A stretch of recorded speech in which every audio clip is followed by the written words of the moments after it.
আমি হচ্ছে বিভিন্ন ধরনের খাবার নিয়ে কাজ করি। তার মধ্যে হচ্ছে সিগনেচার প্রোডাক্ট হচ্ছে এলোকেশি ফুল পিঠা। আজকে হচ্ছে আমি মেলায় নিয়ে আসছি হচ্ছে ঝিনুক পিঠা, নকশি পিঠা, মাংস পিঠা, এলোকেশি পিঠা, ভাপা পিঠা, সাথে নিয়ে এসছি হচ্ছে জামদানি।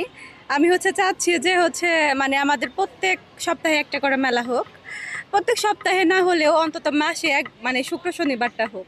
আর অবশ্যই চাচ্ছি যাতে ভালো সেল হয় আজকে বা কালকে। ইনশাআল্লাহ টুকটাক সেল হচ্ছে ভালোই। যে আমার কাজ বুটিক্স নিয়ে আমি আমার সিগনেচার প্রোডাক্ট হচ্ছে বুটিক্স আইটেম। আমি মূলত হ্যান্ড পেন্ট, হ্যান্ড স্টিচ এগুলো নিয়ে কাজ করি। তো শখের বশে আসলে পিঠা উৎসবে আমার হচ্ছে পিঠা নিয়ে কাজ করা।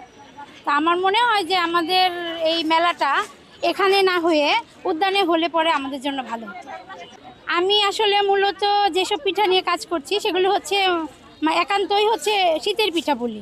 সেটা হচ্ছে দুধ পুলি, দুধ চিতই, তারপর হচ্ছে মাংস পিঠা যেটা মূলত আমাদের এলাকায় বলে সংসার পিঠা, তারপর হচ্ছে পাকন পিঠা, তারপর ভাপা পুলি, সিদ্ধ পুলি ইত্যাদি ইত্যাদি।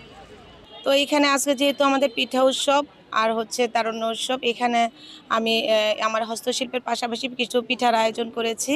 পিঠাগুলো একটু আমরা যেহেতু শীত আসতেছে, শীতের শুরুতে পিঠার আয়োজন করার চেষ্টা করেছি। এখানে হচ্ছে আমরা এই যে গ্রাম্য বলে ফুল পিঠা, গ্রাম্য মানে ভাষায়, আর হচ্ছে শিরিঞ্জ পিঠা বলে, তো ওইটা আর কি। আর হচ্ছে ভাজা পুলি, তারপরে পাটিসাপটা পিঠা, দুধকুলি পিঠা, এই ধরনের পিঠা আমরা এখানে আয়োজন করেছি।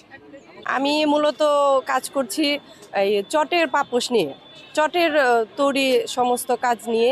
আর হচ্ছে বেবি নকশি কাঁথা, বড় নকশি কাঁথা, আর নতুন ইউনিক আসছে যে চালুনের মধ্যে যে ওয়ালমেট, এটা নিয়ে কাজ করতেছি।